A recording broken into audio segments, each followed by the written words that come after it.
Hi there. We are so glad you joined us today for this message. We hope you enjoy it. Kick back, learn about Jesus, and be blessed. Talk to you soon. Anyways, today we are starting chapter 13 of Matthew, and dirt and heart.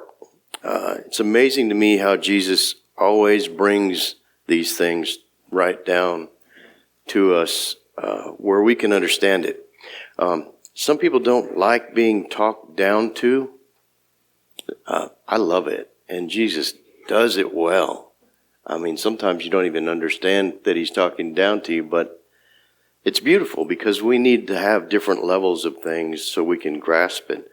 In just like a ladder, you start at the bottom, and you're going to grow. You're going to go, and you're going to grow as you go and get towards the top. The parables I've been told my whole life. My first job, they said, "Why does that guy talk in parables all the time?" And I didn't ever really realize that I did it, and I do it quite often. For me, this is an exciting chapter. There's 8 parables in here we're going to study. Not today, because we're going to break them down and go slow with them. And this first parable of the sower, excuse me, is I'm going to break it down. We're going to talk about the first 9 verses, and then we're going to talk about the next verses, and we're going to talk about the middle of it next week. So it might be confusing, but in the end, if you come both Sundays, you'll understand what we're looking at. And it'll probably open your mind this Sunday. So as we study the parables, they are in place to teach you something, because it puts 2 things right next to each other as a parable. So you have this situation and this situation. They both speak of the same deal. So he tells the parable and then he explains the parable. Most often when somebody tells you a parable, that's all they do. They don't give you the rest of the story. I have an answer key that I wrote up that I'll give you guys here in a little bit that you can use as we go through. There's 4 points you can use as you go through this to see what is actually being said in each one of the parables. I'll just go ahead and give that to you now, since the condition of the heart towards rejecting or receiving truth is number 1 way you can look at a parable. Number 2, if you receive the truth, will you act upon it? Those that believe will receive more. So there's an acting upon it. So when you read these, you look at them in your own time and you think, what is this supposed to make me do? And then on the third is, if you reject the truth, you will lose in the little bit that you have. How many times have you,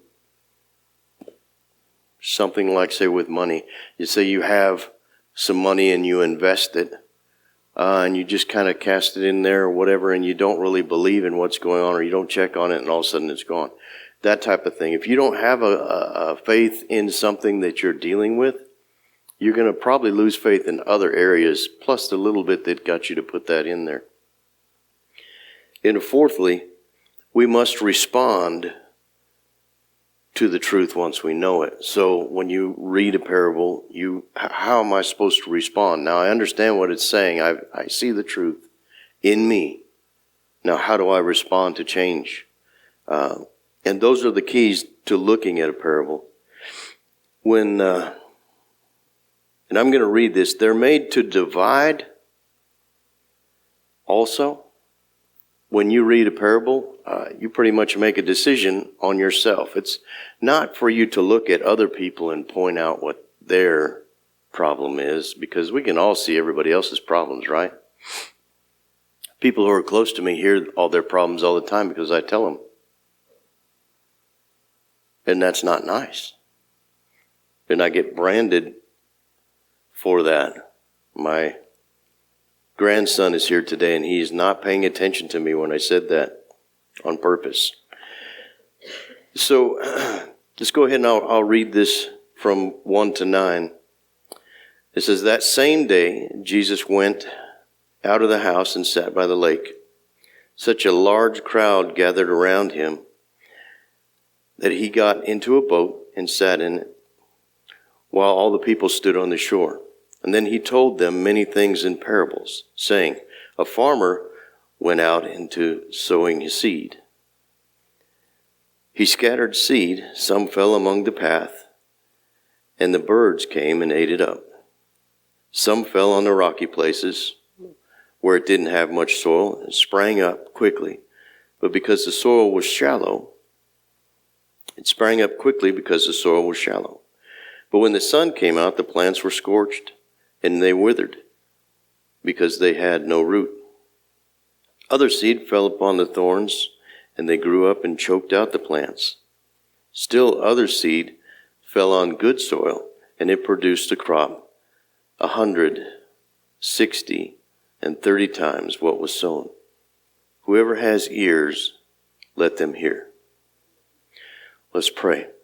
Father, we thank you for your word. We just ask that you open our hearts and allow us to understand where we are with what you're saying today to our hearts and how to use it to change our lives. In Jesus' name. Okay. Now, in the very first verse here, it tells a whole lot about what we're getting into. It says, that same day, Jesus went out of the house and he sat by the lake. Chapter 12, as we were talking, was one whole day. That was all things that happened in one day also. It took us a whole month to get through, or a little more than a month to get through. This is a continuing thought. But we have to look back at chapter 11 and 12. Jesus had done all these things, but now things are coming against him. The storm on the ocean, or on the sea, that he's also sitting at now. These things came upon him and started to attack him. The Pharisees were attacking him. So he leaves the house that he was in, where all these things were happening, where all this negative stuff was going on against him. And this is a new thing. This is a new thing he's doing. He comes out and he sits by the lake, and a loud crowd gathers. In the Bible, the sea is mentioned many times, and it's mentioned as God's people, a group of God's people. And so it's interesting that he's sitting by this lake. And it says such a crowd gathered around that he got out on a boat, and he sat in the boat, and they stood on the shore. That's something different than what we do now. I'm standing and you're all sitting. It's different to the way they did it then. They didn't have comfortable chairs, So anyways, that had a mountain behind it, so it was an amphitheater pretty much when he got out on the ocean. It reflected his voice to where everyone could hear what he was saying.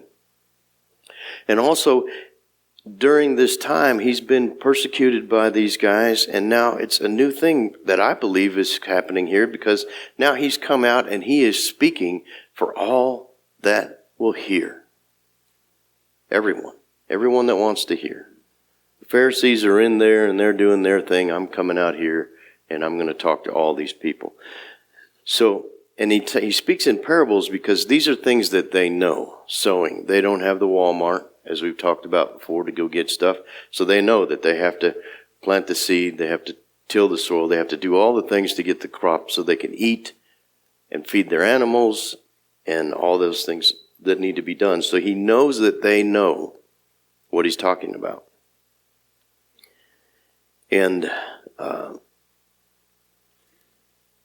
in Psalms chapter 72, it's prophesied, or chapter 78, verse 2, I will open my mouth with a parable, and I will utter hidden things from old. Things from old. And I will open my mouth. Now he's doing this thing. And then, so that was prophesied before, that he was going to speak parables. And a lot of times the parables are used so that someone is not telling you, you're going to hell.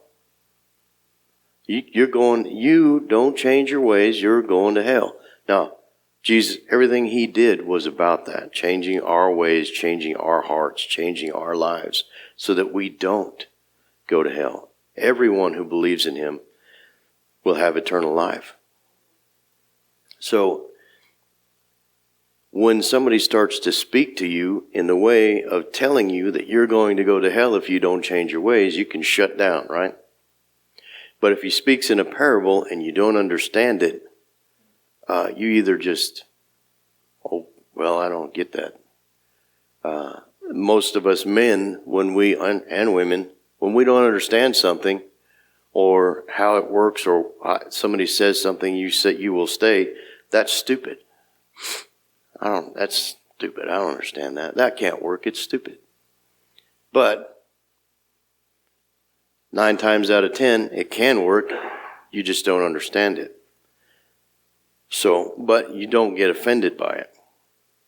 So out of not wanting to offend people, wanting them to want to know more, he does this. And then he explains it to his disciples and those that are gathered around that can hear him. The parable is nonsense to someone who is lost, and also to someone who's lazy, someone who doesn't want to do any more than what I'm doing. I don't need any more than what I've got. I've got everything I need right here within me, and that's it. So those are 2 things that can count you out from understanding this and changing your life. Now, it can cause a division, and it can cause you to also understand that there's a change. I'm gonna tell you a story, and you thought you were going to get away without it this time.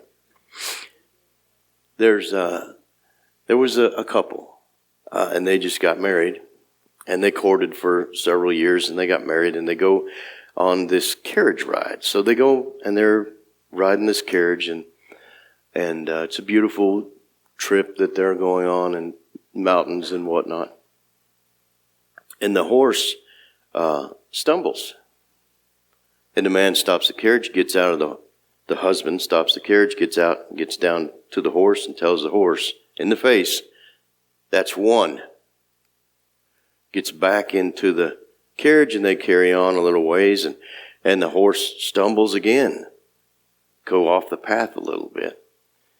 He stops, gets down again, gets right in the horse's, look him in the eye. "That's 2. They go on down. They're almost done with their trip. They're coming around the end of the deal, and the sun's setting. It's just so beautiful and everything, and the horse stumbles again. He gets out of the carriage, walks up to the horse, looks it straight in the face, and goes, "That's strike 3, pulls his pistol and shoots it in the head. The horse falls down and is dying, 2 dead. And the wife says, "Why did you do that? What would ever possess you to do something like that?" And he got back up in the carriage, he looked her in the face and said, "That's strike 1. The honeymoon's over kind of deal. But you understand that now this has changed. This relationship that we had is going further. Now I'm seeing the real stuff going on. It's going on in this thing. And I use that because that's the way these parables are. They should open it up to see what is going on with you. And it's not always what you like, right?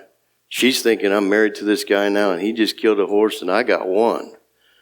I need to change some things, right?" That's what this is supposed to do for us. So now in Mark chapter 4, verse 10 and to 12, says, "When he was alone, the 12 and the others gathered around him and asked him about the parables." Now this is Mark's version of the same story. He says, the secrets of the kingdom of God have been given to you, but to those who are outside of everything, I say it in parables, so that they may ever seeing, they may be ever seeing, but never perceiving, and ever hearing, but never understanding. Otherwise, they might turn their hearts and be forgiven. So, there are people that are seeing miracles being done right in front of them. They've been following me around already. They're hearing the word of God, and they are oblivious to any of this. Otherwise, they would change and repent. That's what the base of a parable is. For us to understand something about ourselves so that we can change something in our lives. I think we covered that, right? We can move on. Okay. So here in chapter 13, verse 4 of Matthew, it says, the farmer, he is scattering the seed, and some fell among the path, and the birds came and ate it up. Some fell along the path. Now, I want you to picture this path is, some of us have in our yards, if we have dogs, we have that trail that the dogs use. There's no grass grows there. A horse in a pasture, that trail that the horse, there's no grass grows there. Dogs and goats and stuff tend to go around the edge of fences and really just tramp it down where it's really hard. These people also knew that the seed was a precious thing, it was a precious commodity, and you just didn't throw it aimlessly everywhere. That just doesn't make any sense. You're not going to throw it where it would grow. So it's a picture that we need to see in that manner. Now, if we go over to verse 18 and 19 of Matthew, which is where he's explaining it, it says, listen then to what the parable of the sower means. Verse 19. It says, anyone who hears this message about the kingdom and does not understand it, the evil one comes and snatches away what was sown in their heart. This seed was sown along the path. So it's not going to create anything. It's on the ground, it's hard ground, packed ground. The seed's not going to penetrate until there's work done there. So it's very easy for the bird to come and steal that away. Now, a bird always represents evil in the Bible. Whenever they're, and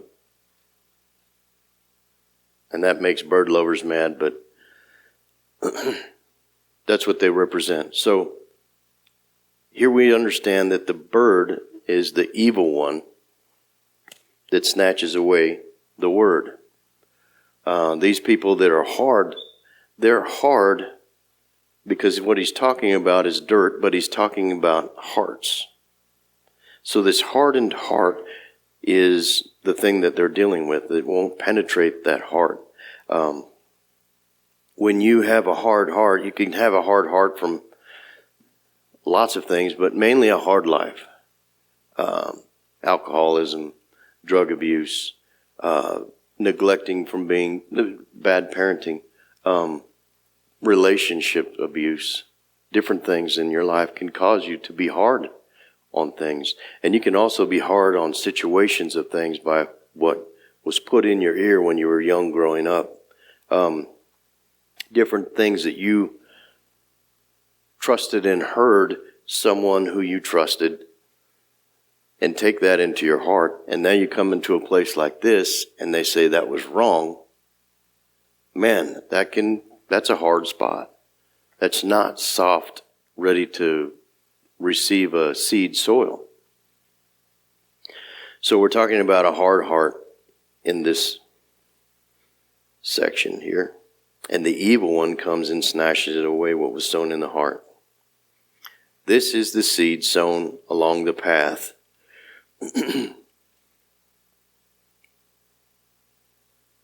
So we're going to go back over these as we go. Jesus, we know Jesus is a sower. Now, if you have the seed and you go and you speak to someone, you speak into someone's life, you are now a sower. This situation, Jesus is the farmer. Jesus is the sower of the seed. The seed's always good. The ground is the problem. Here he's talking about soil, but he's talking about our hearts, as you can see as this goes on. In 1 Peter, verse 23, for you have been born again, not of perishable seed, but of imperishable, through the living and the eternal, the enduring Word of God. So through God's Word, how do you build faith? It's by hearing. It's not by seeing. It's by hearing. As you can see by the parables, or by the Pharisees, they did not believe what they saw. So the second one we're going to look at here is in Matthew chapter 13, verses 5 through 6. And it says, and some fell on rocky places, and where it did not have much soil, it sprang up quickly, because the soil was shallow. But when the sun came out, the plant was scorched and withered, because there was no root. And now when we go over to verse 20 of 13 and 21, Jesus explains it. It says, the seed falling on rocky ground refers to someone who hears the word and once receives it with joy. But since they have no root, they last only a short time. When trouble comes or persecution comes because of the word, they fall away quickly. They fall away quickly. I came into church. I got an emotional response. I got real excited about what I heard. But when I went out into the world, they said, it's the exact opposite of what you learned in church. It's the exact opposite. When you love someone, you just give them everything and you just hug them and you just love someone. And the Word of God says when you love someone, you do all those things, but if it's demising them, you don't do those things. Right, Xavier?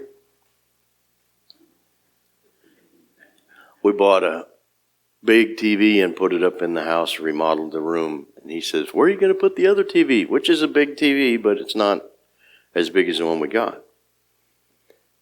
I'm going to take it and put it in my room. Nope, I'm going to put it in the guest room.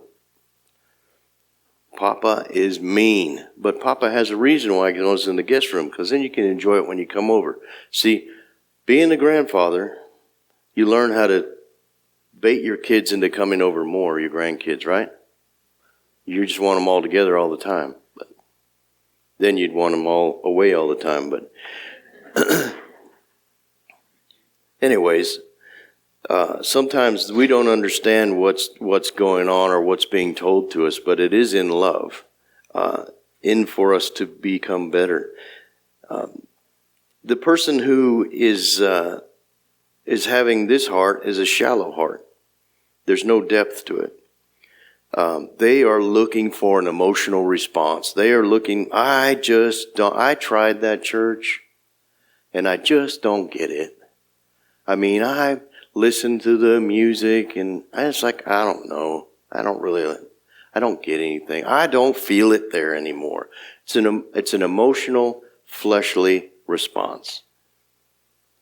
A lot of times it's because if I go over there, they make me feel like I got to change something about me.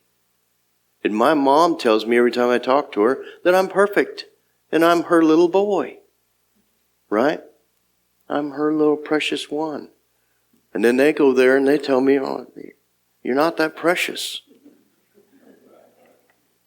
So the people that have a shallow heart will, they'll be emotional. And they're usually emotional about a lot of stuff. You know those people.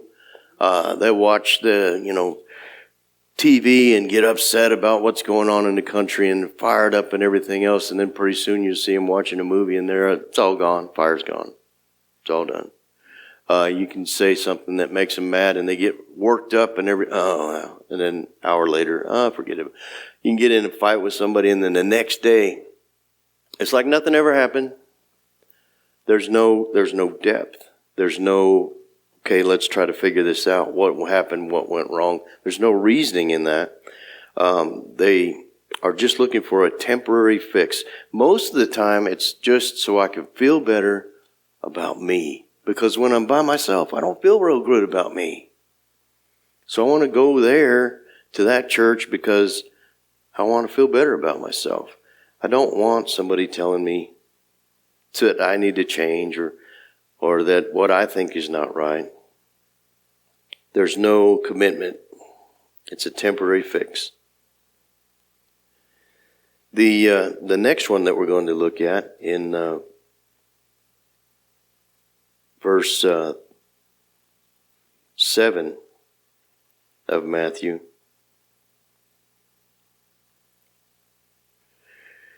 is and other seed fell among the thorns, and it grew up and choked out the plants.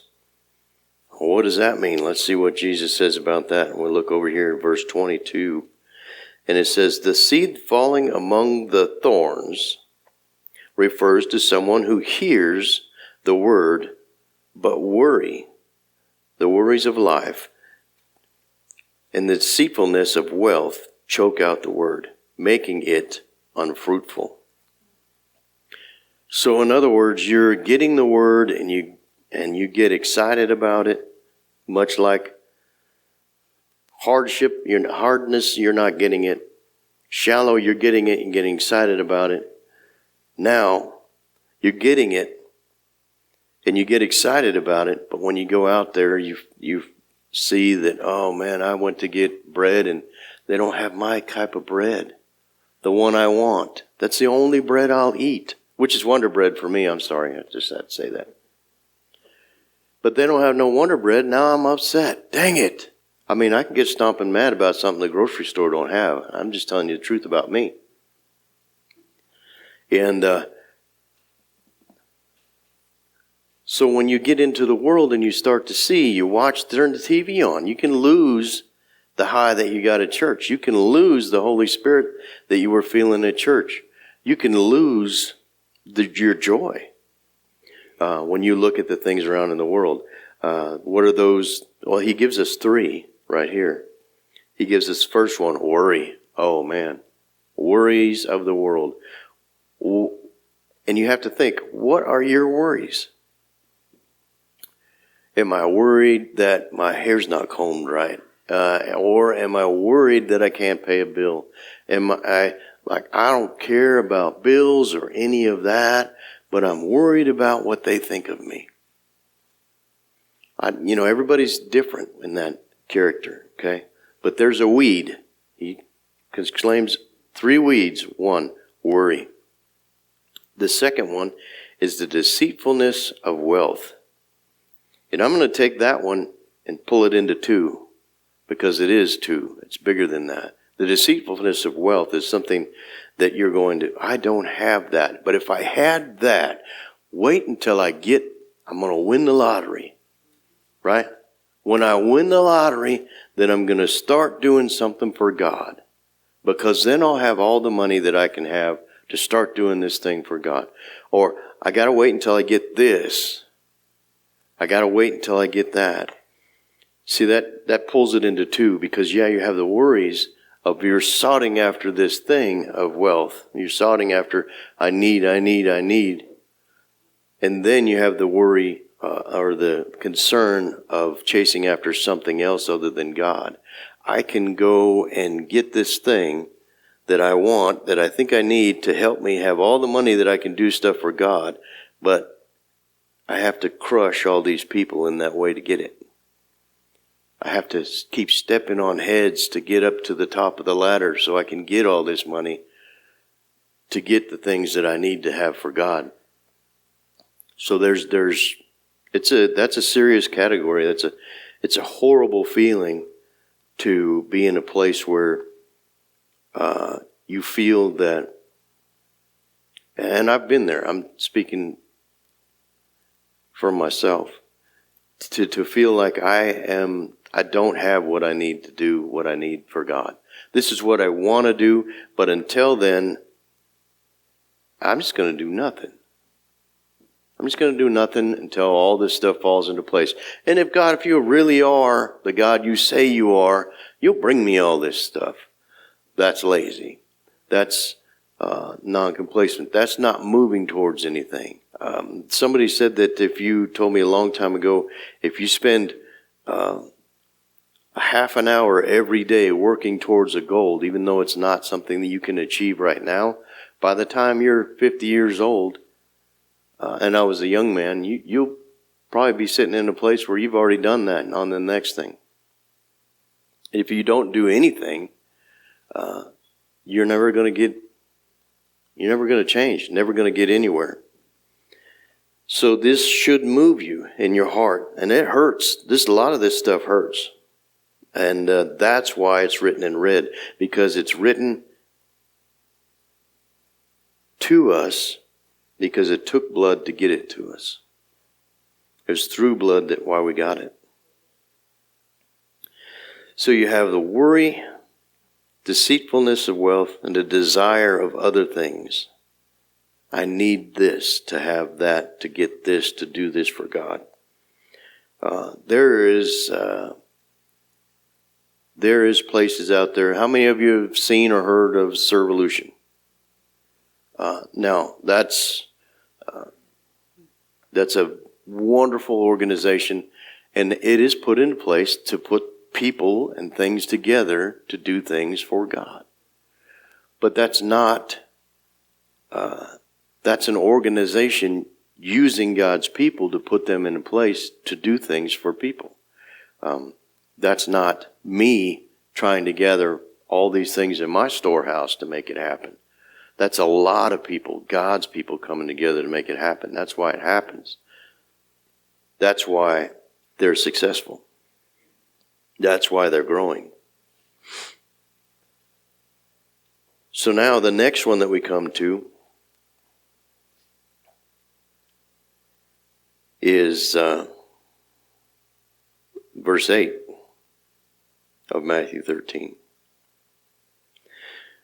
Still other seed fell on good soil, and it produced a crop 100, 60, and 30 times what was sown. And now we go over to the explanation of it. In 23, it says, but the seed falling on good soil refers to someone who hears the word, understands it. This is someone who produces a crop yielding 100 or 60 or 30 times what was sown. So this is talking about a piece of ground that needs nothing done to it. It doesn't need to be tilled. It doesn't need to be worked. It doesn't need to have anything mixed with it. It's ready to go. It's ready to work, and it's working now. It's someone who hears the word, gets the seed, and goes to work right away. Gets that nugget of knowledge and goes to work with it, rooting it out of their life. See, this isn't a picture that just stops there. I want you to look. Whenever you drive around here, you can see fields. You can see miles and miles and miles. Rows. You can get hypnotized looking at rows when you're driving down the road. And you'll see each one of those fields, each one of those plots will have a place where they drive the truck. It's hard ground. They don't plant there. They don't till there. They don't do anything there, right? And then it'll have a section where that, it may be straight here, and then all of a sudden, whoo, whoo, because whatever grows, there's a lot of rocks there. Now, it's a soil shallow. Underneath is a lot of rocks. We ain't got time for that. We got lots of land. We're going to go around that spot where the rocks are. We're not even going to put seed there. And then you have the good ground in that place where you don't have to do anything. Just till it, row it, seed it, put it in there, and it grows. That is a picture of each one of us. We have a place in our heart where it could be money, finances. I mean, there ain't no seed getting in there. I ain't changing that. That's the hard part. Don't talk to me about that. How many of you have been to a church when the first message is over, it was about tithing, then you get the second message about tithing? Nobody? Just me? Gosh. I mean, money, money, money church. There's a point where God takes care of that. My dad, the TV evangelist, would be on, and some things happened in my family when we were young anyways. TV evangelist would be like, send the money here, do this and that. If you don't, we're going to go off. My dad was the guy, just go off. Go off. I'm not sending you nothing. His heart has changed. He has come to understand what this means. His heart has changed some things, but that's things in his life that made him have a hard spot right there that needed to be worked on. Took a while. So you have places in your heart where the soil is really shallow because there's a rock bed underneath there that needs to be taken out. You don't know how to get it out. You don't know how to fix it. I can hear a message about that. I can read something about that thing, and I can get excited about it. I'm going to try, and the sun comes out and it withers. What is the sun supposed to do? Grow things. S-U-N and S-O-N. Grow things. That's what he does. That's what it's for, to grow things. We all learned about photosynthesis, I think, right? In back in 4th grade or something like that. In this case, the sun, which is supposed to be nurturing and grow, burns it out. It chokes it out because it's not deep. That could be unforgiveness. Now, I always made fun of people who had they'd have people line up and they'd have a big emotional music and emotional message, and everybody come forward and everybody come forward. I mean, you can walk up to anybody in this place and say, well, you've got to get rid of that unforgiveness in your heart, because everybody's got some. But you can't make somebody get rid of that. You can't make them get rid of that. It could be for a thing. It could be for a church. I can't even look when I drive past the road that leads to that church. Because of, what they did. It could be a person. It could be a thing. I had a vehicle that smashed my finger really bad, and I didn't go back and even look at fixing it for a long time because it's just going to sit there. I got a jet ski like that sitting behind the store. I'm done with that thing. It's shut off from me.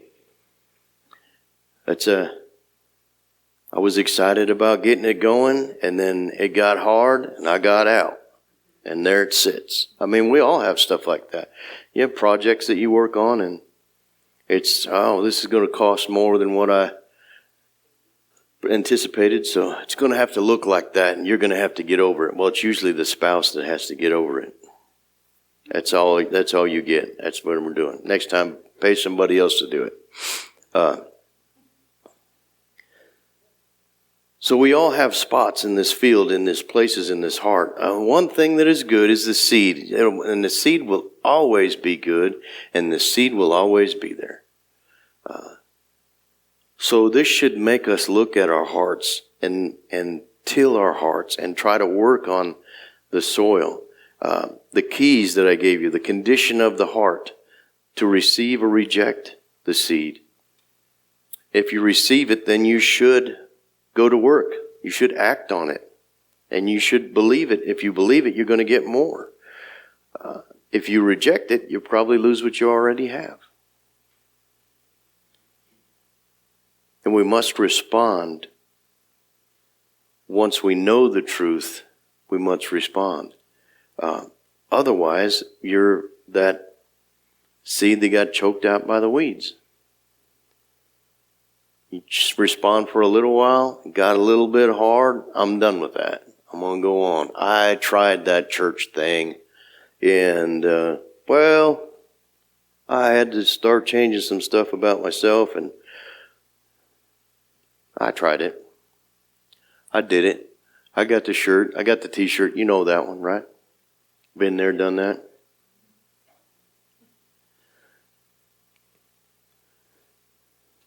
So, as we look, we have three things, three hearts here that he's dealing with. He's dealing with a crowded heart.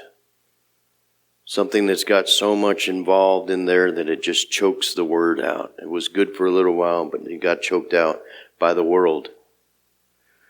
The shallow heart. The seed grew up, but it didn't have a root, so it didn't feel good, and the flesh is the enemy of that.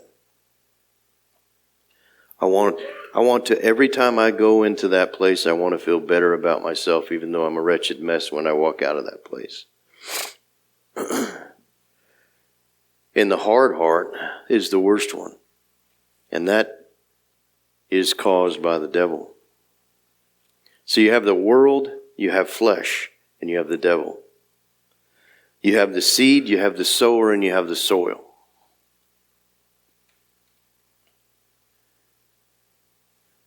The hard heart is a hard life. If your whole field is hard, you're probably not going to a church. Probably not going to even look towards a church when you're driving down the road. Somebody tells you about church, you're probably going to tell them to shut up. And probably won't have many friends. How many of you have had more friends in your life since you started coming to this church? Yeah. That's pretty good. I mean, I've had a lot of friends. I have a lot of friends that don't come to this church. I have a lot of friends that go to different churches. And I have a lot of friends that don't go to church. I may even have a few friends that come to church but shouldn't.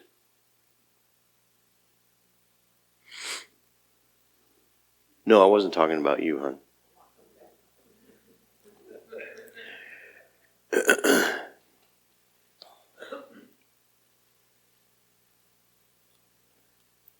As we go forward through this chapter 13, we're going to find a lot of hard things. And sometimes you may think that he's not saying anything, it's quiet. It's because I've got pages and pages of things that's really easy for me to talk about while I sit in the office and it's just me. And there are things that I can't talk about in front of people. Because it's not just me.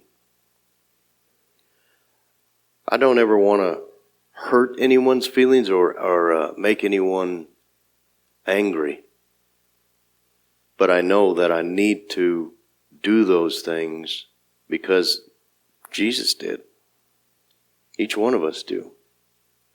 In verse 9 it says, whoever has ears, let him hear.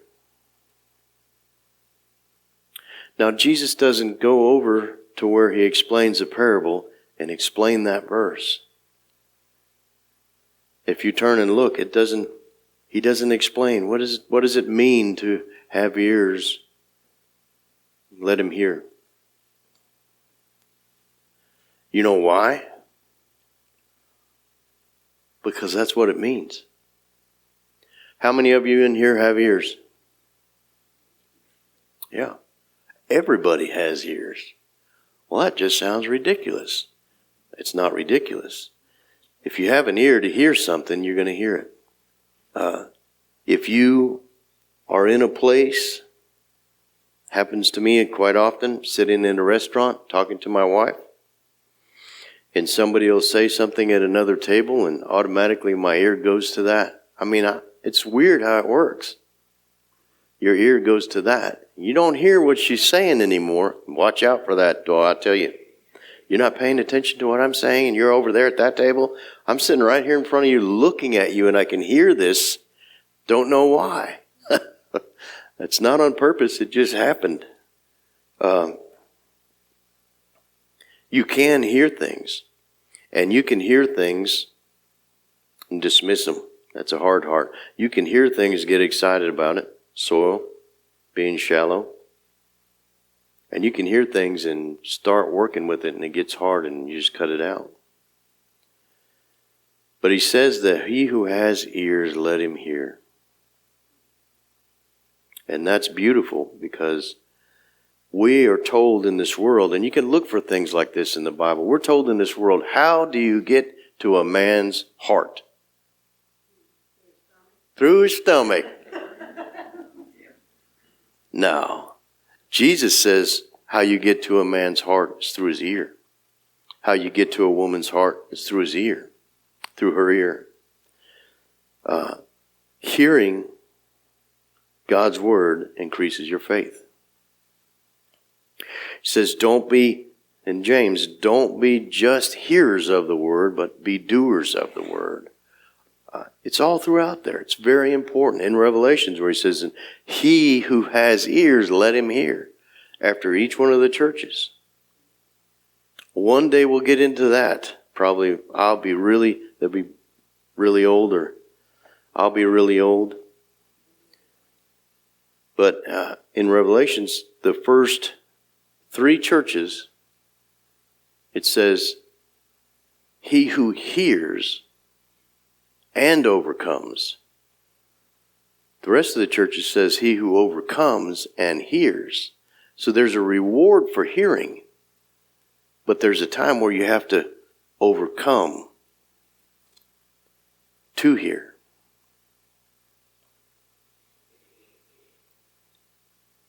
And I believe that this is speaking about to us so that we can get our hearts in a place where we can be fruitful, where we can be doing the hard work in providing.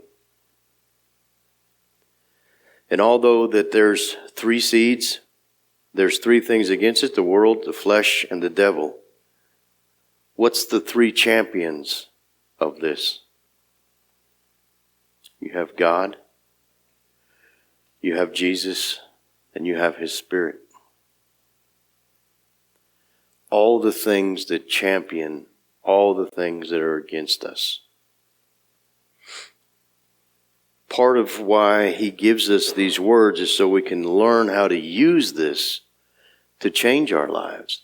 And has anybody ever changed? Well, let me phrase it this way. Who likes change? Just Greg. Even changing, if you've ate Rice Krispies forever, and now they don't have Rice Krispies anymore, and you got to eat the generic Rice Krispies. Yeah, you don't like that kind of change. And that's pretty much, that's an easy way to say what this is. If you are used to, I don't know how many times we'll move furniture around in the house, as we did, and I'll still walk in and look for,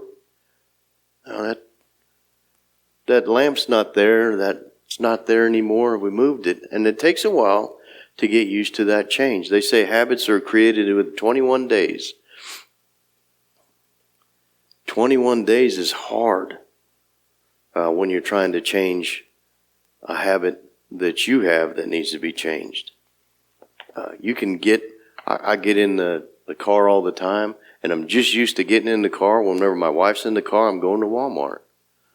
And we're not going to Walmart. I'll go to the same intersection, and I'll should be like, remember, you're going to Walmart. Oh, yeah, get over.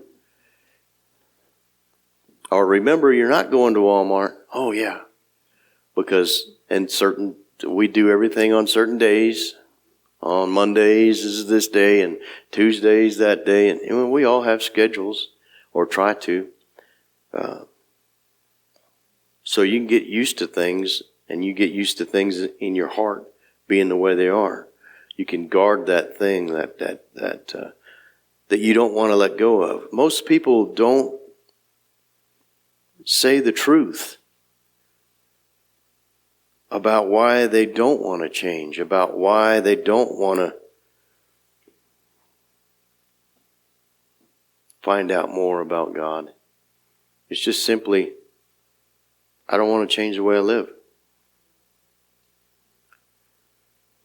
I don't see myself as anything other than this. I don't know how. It's sad that the world wraps us up that way. If they had commercials with guys with dad bods, commercials with heavy women on there, would you watch TV still? Hell yeah, you'd watch TV still. But would your mind change about the way you look and the way if you turned on the TV and it was just ugly people, you'd still watch TV, right? Some of us would probably change our hair to try to be more fitting what we see, right? But the world has us set in a way where we try to imitate that when we're supposed to imitate God. In our hearts is the place where it starts. And if you have a place in your heart that needs some work, there is lots of workers in this church. Sometimes you might not want to hear it, and sometimes you're not ready for it. Maybe you just want to work around the edges a little bit. You don't want to take all them rocks out yet. God and the Holy Spirit will direct you on those things. You're still good because you have the seed, right? You have the seed somewhere in your heart. In Galatians chapter 5, verse 23, this is what the seed produces: gentleness, self-control. Against such things there is no law. There is no law against being gentle or self-controlled.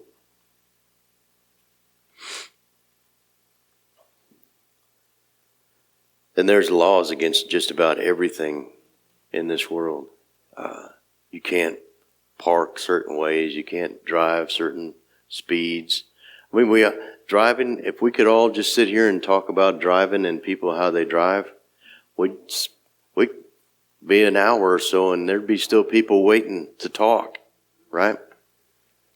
And there's laws why people can't do, but they don't follow the laws. They just do whatever they want to do, right? In the place of being gentle or kind or loving, there's not an abundance of that in this world. And there's none of it out there on the highway, right? So go out there and wave at somebody and smile when they cut you off. And I saw this guy who had a deal on the back of his truck, and I was like, that was so cool. Of course, I would never do it, and I'm not telling anybody to do it, but he had put a button on his dash with a squirt gun on the back of the car and in the truck, and had a bumper sticker said, so honk.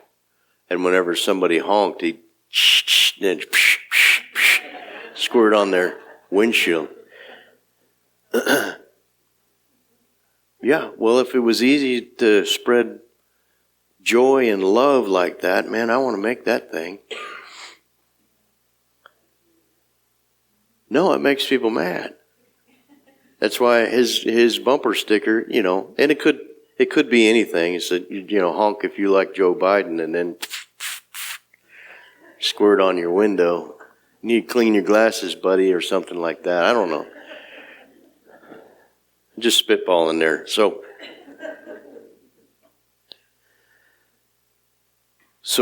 do you care about the truth today?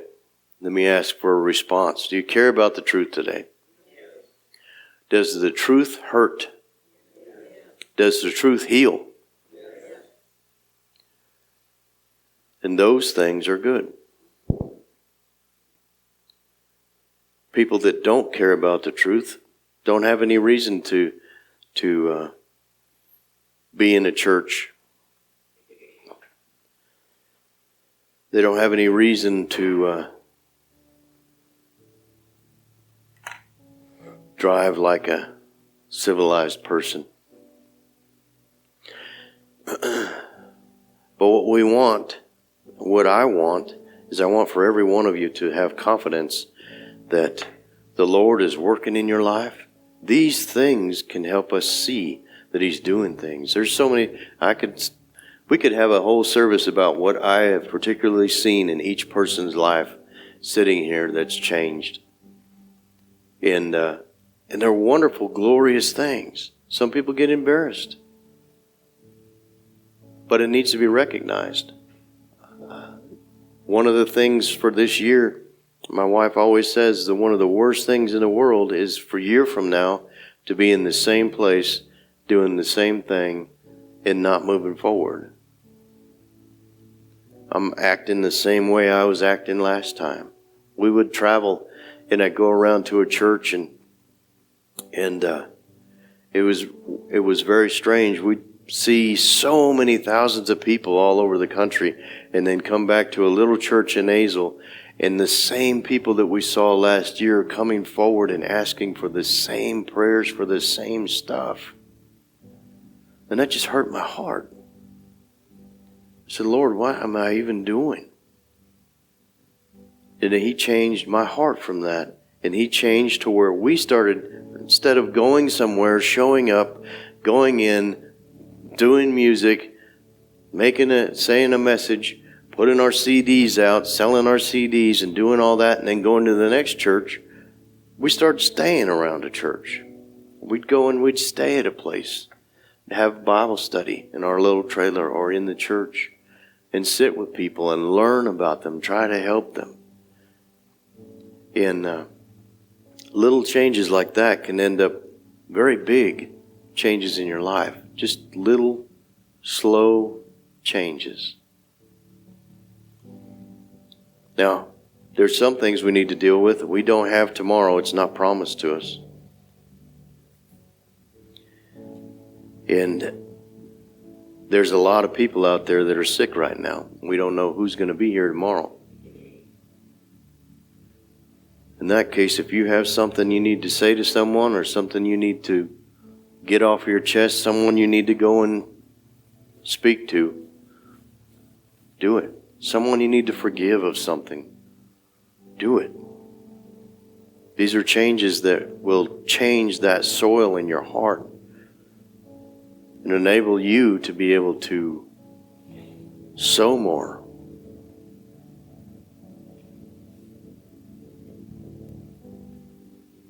That's the ultimate goal of what Jesus wanted for us. Each one of us is to be imitators of Him.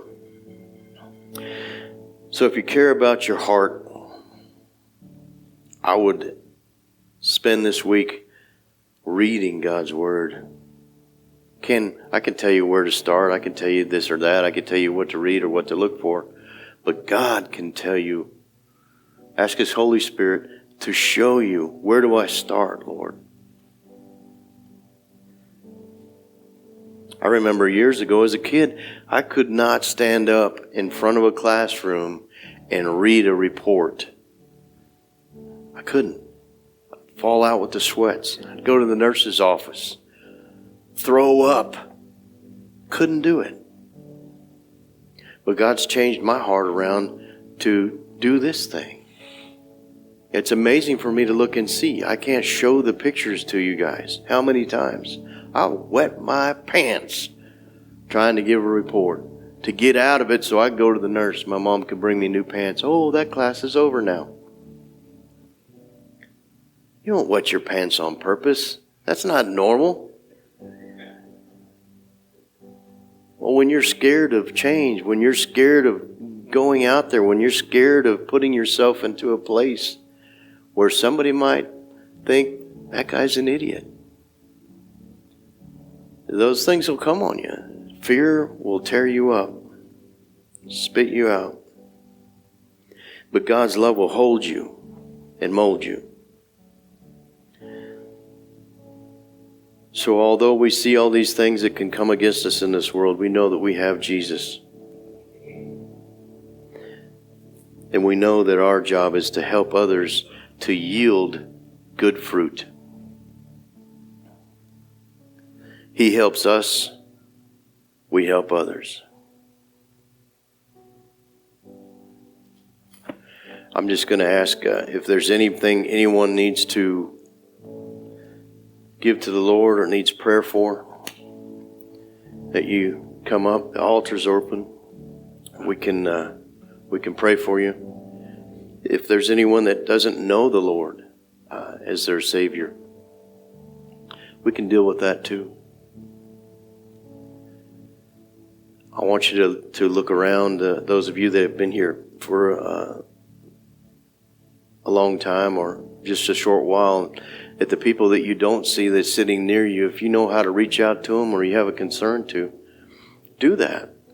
Because sometimes when you're alone and you're in the middle of something, someone else's voice, someone caring about you, can help brighten your day. We all know people on this thing here, social media, that will put out something on there that will get responses, and then they get excited because I got so many likes. I would say find your local church and just go there. You'll get lots of likes. You get lots of hugs. You get lots of handshakes. You should get wonderful fellowship with like-minded believers. So I'm going to just let Deborah play, and if anyone wants to come up or anyone wants prayer, you can come on up. I'm going to go ahead and close this out. And those of you that need to get on can get on, and those of you that want to stay can stay. And Father, I just thank you for this day, and I thank you for the grace that you've shown me in my life. I thank you that you're always working. Lord, I just ask that you would allow your Holy Spirit to dwell in all of us this week, to make us thirsty for your word, that we'll spend hours and hours reading the letter you've written to us. And we'll discover the love for your Son. And then in turn, Lord, that we'll go out and we'll want to share.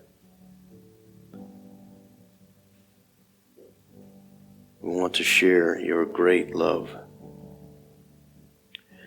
We ask these things in Jesus' name. Amen. Thank you for joining us today. We hope you were blessed. If you have any questions, please give us a call, 682-327-7082. We are at 7955 Reed Road in Azle, Texas. Y'all have a good day now, you hear?